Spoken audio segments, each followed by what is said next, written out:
हर हर Mahadev. Shivam Bibha creations में आपका बहुत बहुत स्वागत है।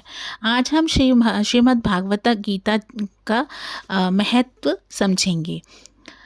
तो एक समय पार्वती जी ने पूछा, हे महादेव, किस ज्ञान के बल से आपको संसार के लोग शिव कहकर पूछते हैं? मृगछाला ओढ़े, अंगों में शमशानों की विभूति लगाए, गले में सर्प मुंडों की माला पहन रहे हो, इनमें तो कोई भी पवित्र नहीं है। फिर आप किस ज्ञान से पवित्र हो, वह आप कृपा करके कहिए। श्री महादेव जी बोले, हे प्रिय, सुनो। गीता ज्ञान को हृदय में धारण करने से मैं पवित्र हूँ, और उस ज्ञान से मुझे बाहर के कर्म नहीं व्यापते नहीं। तब पार्वती जी ने कहा, हे भगवान, जिस गीता ज्ञान की आप ऐसी स्तुति करते हैं, उसके श्रवण करने से कोई कृतार्थ भी हुआ है? तब महादेव जी ने कहा, इस ज्ञान को सुनकर बहुत जीव कृतार्थ हुए हैं, आगे भी होंगे। मैं तुझको एक पुरातन कथा कहता हूँ, तू श्रवण कर। एक समय पाताल लोक में शेषनाग की शैया पर श्री नारायण जी नान मुंद कर आनंद में मग्न थे। उस समय भगवान के चरण दबाती हुई श्री लक्ष्मी जी ने पूछा, हे प्रभु, निद्रा और आलस्य उन पुरुषों को व्यापता है जो जीव तामसी हैं, और फिर आप तो तीनों गुणों से अतीत हो। प्रभु, आप जो नेत्र मूंद रहे हो, यह मुझको बड़ा आश्चर्य है। श्री नारायण जी बोले, हे लक्ष्मी, मुझको निद्रा आलस्य नहीं व्यापता। एक शब्द रूप जो भगवत गीता है, उनमें उसमें जो ज्ञान है, उसके आनंद में मग्न हूँ। जैसे 24 अवतार मेरे आकार मेरे रूप हैं, वैसे यह गीता शब्द रूप अवतार है। इस गीता में यह अंग है।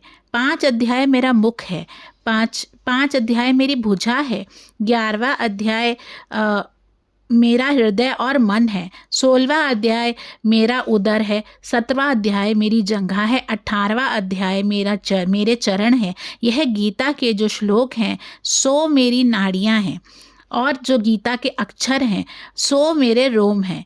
ऐसा जो मेरा शब्द रूपी ज्ञान है, जिसके अर्थ को मैं हृदय में विचारता हूँ और बहुत आनंद को प्राप्त होता हूँ। श्री नारायण जी ने कहा, हे लक्ष्मी जी, गीता ज्ञान को सुनकर बहुत जीवों का उद्धार हुआ है, बहुत जीव कृतार्थ भी हुए हैं। सो तू सुन। शूद्र वर्ण के एक प्राणी था जो चंडालों के कर्म करता था और तेल लवण का व्यापार करता था। उसने बकरी पाली। एक दिन वह बकरी चराने को वन में गया। वृक्षों के पत्ते तोड़ने लगा। वहाँ सर्प ने उसे डस लिया, जिससे तत्काल ही उसके प्राण निकल गए। मरकर उसने बहुत नरक भोगे। फिर बैल का जन्म पाया।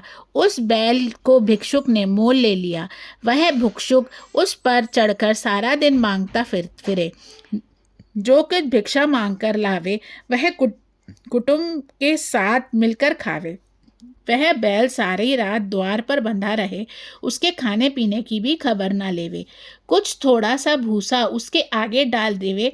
जब दिन चढ़े, फिर बैल पर चढ़कर मांगता फिरे। कई दिन गुजरे तो वह बैल भूख के मारे मारा गिर पड़ा, पर उसके प्राण नहीं छूटे। नगर के लोगों ने भी देखा, कोई जीत का फल दे, कोई व्रत का फल दे, पर उस बैल के प्राण छूटे नहीं। एक दिन गणिका आर्थ ने उसे मनुष्य ने से पूछा, यह भीड़ कैसी है? तो उन्होंने कहा, इसके प्राण जाते नहीं, अनेकों पुण्यों का फल दे रहे हैं, तो भी इसकी मुक्ति नहीं होती।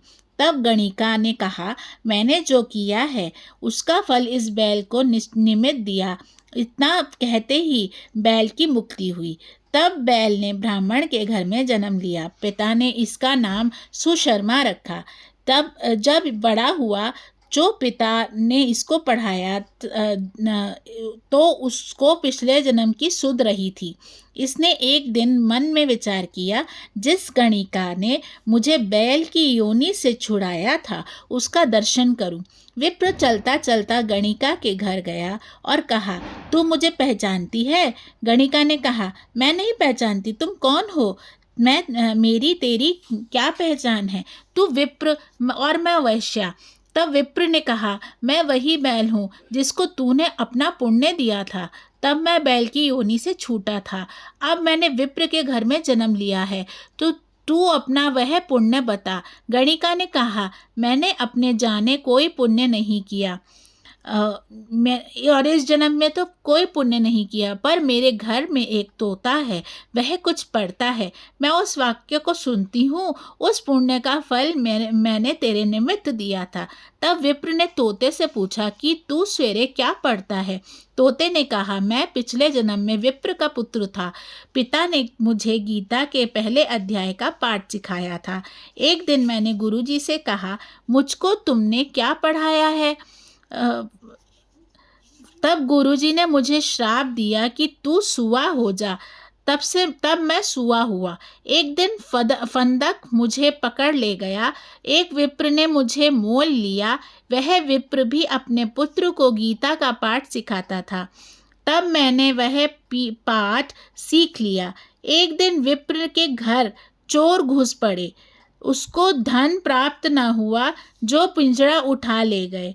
उन चोरों की यही गणिका मित्र थी। मुझे इसके पास ले आए, सो मैं नित्य गीता जी के पहले अध्याय का पाठ करता हूँ। वही ये गणिका सुनाती है, पर इस गणिका की समझ में नहीं आता। जो मैं पढ़ता हूँ वही पुण्य तेरे निमित्त दिया था। सो हे लक्ष्मी, गणिका से भी भले काम ग्रहण किए। नित्य प्रति स्नान करें व गीता का पहले अध्याय का पाठ करें, इससे उसकी मुक्ति हुई। श्री नारायण जी ने कहा, हे लक्ष्मी, अगर किसी ने अज्ञान होकर भी गीता का पाठ किया या श्रवण भी किया, उसको भी मुक्ति मिलेगी। हर हर महादेव।